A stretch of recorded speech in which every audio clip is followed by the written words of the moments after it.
नहीं, ये जननायक हैं कि खलनायक, ये तो आने वाले दिनों में महाराष्ट्र के लोगों को पता चल जाएगा, क्योंकि वो जिस रास्ते पे चल रहे हैं उससे निश्चित तौर पर आने वाले दिनों में महाराष्ट्र में दंगे भड़केंगे। और जब दंगे भड़केंगे तो किसकी तबाही होगी, कितनी बर्बादी होगी, किसकी बर्बादी होगी, इसका आकलन करना आज की तारीख में बहुत मुश्किल है। महाराष्ट्र में एक सरकार चल रही है और सरकार कोविड के ज़माने से लेकर अब तक लोगों का भला करने की दिशा में अच्छे ढंग से काम कर रही है, लेकिन जानबूझ के भारतीय जनता पार्टी के उकसावे में, उनके प्रोवोकेशन में आकर के राज ठाकरे जिस तरह की सभाएं ले रहे हैं और जिस तरह की बातें कर रहे हैं, उससे आने वाले दिनों में सांप्रदायिक तनाव बढ़ेगा। रह गई बात हनुमान चालीसा की, तो मैं खुद हनुमान चालीसा गाने वाला आदमी हूँ, रोज़ पढ़ने वाला व्यक्ति हूँ मैं। तो हनुमान चालीसा गाना कहीं से कोई गुनाह नहीं है, कोई पाप नहीं है, बिल्कुल गाना चाहिए। लेकिन किसी एक धर्म विशेष के लोगों को प्रताड़ित करने के लिए, उनको सजा देने के लिए, उनको उकसाने के लिए, उनको चोट पहुंचाने के लिए हनुमान चालीसा नहीं गाना चाहिए। और हनुमान चालीसा गाने के नाम पे आप जिस तरीके से एक रमज़ान के महीने में मुस्लिम समाज को हर्ट कर रहे हैं, उनकी मस्जिदों पर से लाउड स्पीकर उतारने की धमकी दे रहे हैं, ये सरासर गलत है। हम इसकी निंदा करते हैं और मैं सरकार से ये मांग करूंगा कि किसी भी मस्जिद से एक भी लाउड स्पीकर नहीं उतरना चाहिए।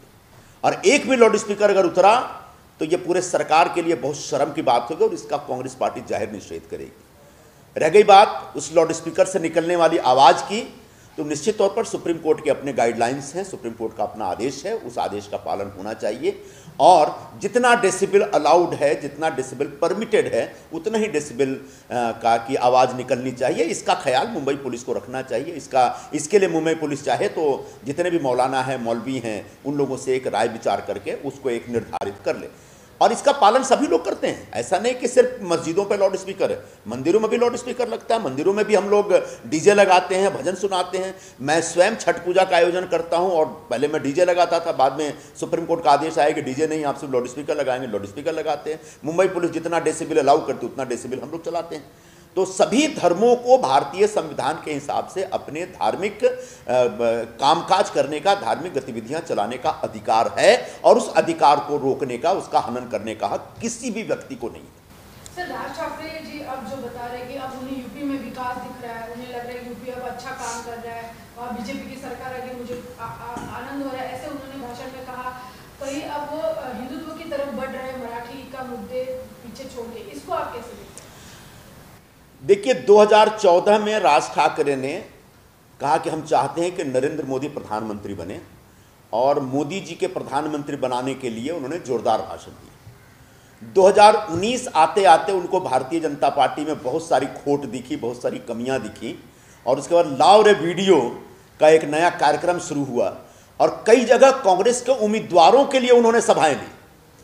अब 2022 आते आते अचानक उनका हृदय परिवर्तन होता है और भारतीय जनता पार्टी उनको अच्छी लगने लगती है। चाहे वो गुड़ी पाड़वा की सभा हो या ठाणे की सभा हो, जो थोड़ा बहुत देखने सुनने को मुझे मिला, उसमें साफ साफ दिखा कि भारतीय जनता पार्टी के ऊपर कोई कमेंट, कोई टिप्पणी या भारतीय जनता पार्टी से कोई सवाल नहीं पूछ रहे हैं।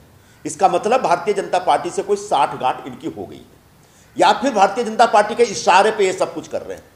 तो ये रोज रोज जो हृदय परिवर्तन है, ये बहुत घातक होता है और पूरा महाराष्ट्र और महाराष्ट्र की जनता निश्चित तौर पर ऐसे रोज अपनी सोच बदलने वाले लोगों को माफ नहीं करेगी, ऐसा मेरा विश्वास है। क्या आपको लगता है मुंबई महापालिका इलेक्शन को सामने रखते हुए कहीं उत्तर भाषिक जो मतदार है बीजेपी को, कहीं वो उनको हर्ट ना हो, इस तरीके से भूमिका ली जा रही है हिंदुत्व की तरफ? अब नहीं, अगर भारतीय जनता पार्टी को लगता है कि राज ठाकरे हिंदुत्व की भूमिका ले लेंगे और उसकी वजह से मुंबई का उत्तर भारतीय नाराज नहीं होगा, तो भारतीय जनता पार्टी बहुत बड़ी गलतफहमी में है।